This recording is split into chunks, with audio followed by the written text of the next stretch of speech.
Hello everyone, চলো দেখে নেব যে তোমাদের আজকের সম্পর্কটা কোন জায়গায় দাঁড়িয়ে আছে।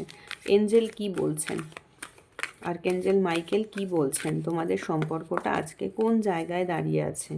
এঞ্জেল কি আনসার দিচ্ছেন যে তোমাদের সম্পর্কটা আজকে এরকম একটা জায়গায় দাঁড়িয়ে আছেন। ওকে, তোমাদের সম্পর্কটা আজকে কোন জায়গায় দাঁড়িয়ে আছেন। খুব পজিটিভিটি নিয়ে, খুব পজিটিভ এনার্জি নিয়ে রিডিংটা দেখবে।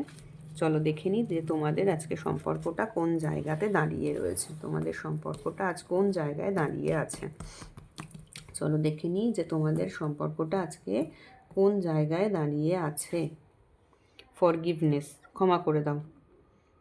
তোমাদের এখন এঞ্জেল এটাই বলছেন, আর্কএঞ্জেল মাইকেল এটাই বলছেন, তুমি তোমার পার্টনারকে ক্ষমা করে দাও। তোমার পার্টনার যাই তোমার সাথে করুক না কেন, তুমি কিন্তু তোমার পার্টনারকে ক্ষমা করে দেবে। তুমি আজকে এই জায়গায় দাঁড়িয়ে রয়েছো। তোমার পার্টনার যাই হয়তো তোমার সাথে যাই করুক না কেন, তুমি কিন্তু ফরগিভনেসের জায়গায় দাঁড়িয়ে রয়েছো। তুমি কিন্তু তোমার পার্টনারকে তুমি ক্ষমা করে দেবে। তুমি কিন্তু তার উপর কোনো রাগ ধরে রাখতে পারবে না, ঠিক আছে। উনি তোমার সাথে হয়তো কোনো খারাপ ব্যবহার করেছেন, কিন্তু তুমি কিন্তু আজকের দিনে দাঁড়িয়ে তোমার পার্টনারকে কিন্তু ক্ষমা করে দিচ্ছ। অ্যাবান্ডেন্স, প্রচুর অ্যাবান্ডেন্স কিন্তু আসতে চলেছে তোমাদের সম্পর্কে, হ্যাঁ। এবং তুমি ক্ষমা করে দেবে এবং অ্যাবান্ডেন্স আসবে এবং লেট গো। যা হয়েছে পুরনো জিনিসকে ছেড়ে দাও।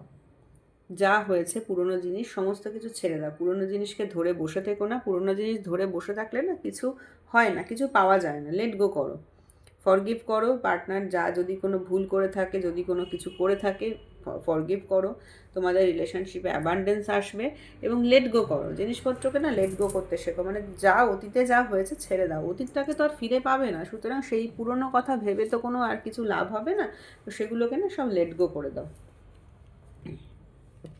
Ask for help from others. অন্য তোমার যারা জানা পরিচিত মানুষ আছে তাদের কাছ থেকে হেল্প চাও। কেউ না কেউ তুমি পাবে, তোমাকে হেল্প করার মতো কেউ না কেউ আসবে। ট্রাস্ট করো, আর ইউনিভার্সকে না ট্রাস্ট করো। ইউনিভার্সকে ট্রাস্ট করো। ইউনিভার্সের ওপরে, ঈশ্বরের ওপরে, যে যাকে সুপ্রিম পাওয়ার হিসেবে মানো তাকে ট্রাস্ট করো। ভালো দিন তোমার জন্য কিন্তু আসছে। যাকে তুমি সুপ্রিম পাওয়ার হিসেবে মানো, ভালো দিন দেখো, ট্রাস্ট করো। রোমান্স তোমার লাইফে আসছে। দেখো, তোমার পার্টনারকে ফরগিভ করে দাও। যা উনি করেছেন ওনার কাজের জন্য তুমি তাকে ফরগিভ করে দাও, দরকার নেই। তোমার লাইফে অ্যাবান্ডেন্স অবশ্যই আসবে। লেট গো করো। ওনার যা ভুল ভ্রান্তি যা আছে সমস্ত কিছু লেট গো করো। Ask for help from others. অন্য কারোর কাছ থেকে একটু সাহায্য চাও। তোমাকে দেখবে ঠিক সাহায্য করার মানুষ কেউ না কেউ তুমি কাউকে না কাউকে পেয়ে যাবে। ঈশ্বরের ওপর ট্রাস্ট করো, ইউনিভার্সের ওপর ট্রাস্ট করো। Romance is coming. রোমান্স তোমার লাইফে আসবে, হয়তো একটু দেরি করে আসবে। কারোর আজ আসে, কারোর কাল আসে, কারোর পরশু আসে, হয়তো একটু তোমার দেরি করে আসবে, কিন্তু রোমান্স কিন্তু তোমার লাইফে আসবে। ওকে, আজকে রিডিংটা এইটুকুই। Thank you.